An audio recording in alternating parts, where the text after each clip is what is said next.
Dalam dialog rakyat bersuara yang dipandu Aiman Wicaksono, politisi P3 Rohmar Hurmuzi mendorong semua pihak untuk mendukung Presiden dan Wakil Presiden terpilih Prabowo dan Gibran.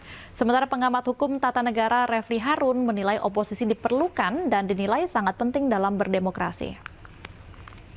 Tentu kita harus menghormati presiden kenegaraan kita yang sudah berlangsung beberapa saat setelah reformasi ini, bahwa beberapa periode transisi ke arah presiden baru selalu berjalan mulus, setidaknya secara konstitusional. Dan itulah yang kita harapkan akan kita jalankan juga pada tanggal 20 Oktober nanti.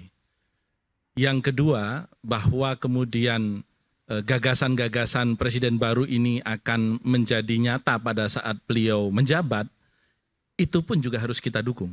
Kenapa? Karena kalau belum bekerja saja kita sudah pesimis, bagaimana kita bisa memberikan kesempatan kepada presiden untuk bekerja? Oke. Dan ini saya kira fair, karena presiden baru adalah harapan baru. Dan jadi nggak ada yang salah dengan itu ya? Tidak ada yang salah dengan itu. Kalau Bung Refli tadi bilang, ya yang dulu-dulu juga awalnya senang-senang semua, optimis semua, tapi akhirnya kecewa. Kalau Pak Prabowo beda atau gimana nih? Sama saja sebenarnya soal mekanisme rotasi kita suka dan tidak suka. Karena itu selera. Dan selera itu kan betul-betul tidak abadi. Dia kan akan berkembang dengan berkembangnya waktu. Kita tahu persis di dalam Islam misalnya, kekuasaan itu kan dipergilirkan. Watilkal ayyamu nudawiluha bainan nas. Jadi kekuasaan itu dipergilirkan. Hari ini Pak Jokowi akan berakhir dan Pak Prabowo akan datang. Mari kita sambut ini dengan optimisme. Kenapa? Karena pekerjaan rumah kita untuk ke depan membuat bangsa ini naik di antara bangsa-bangsa dengan segudang persoalan yang tadi sudah disampaikan berkali-kali oleh Pak Said Didu, itu begitu besar.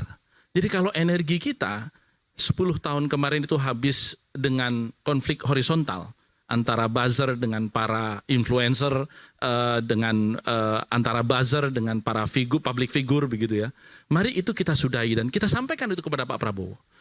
Sepemahaman saya, karena 2014 lalu saya juga menjadi salah satu wakil ketua tim kampanye nasional Prabowo.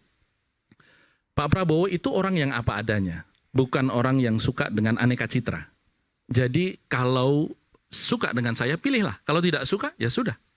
Secara batin tentu berbeda ketika kita bicara soal individu. Silakan. Pak Prabowo itu kalau kita lihat, memaafkan Pak Jokowi saja bisa, bahkan bergabung.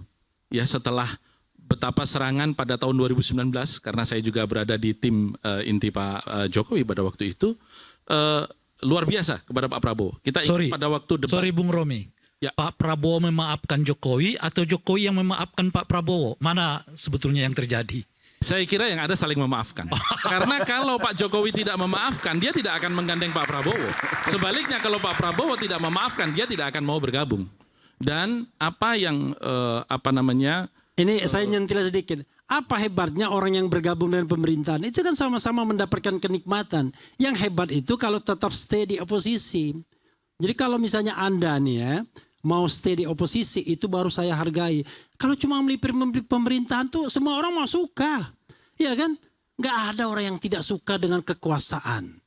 Tetapi masalahnya adalah kita secara sadar harus ada yang mampu dan mau berani berada di luar kekuasaan.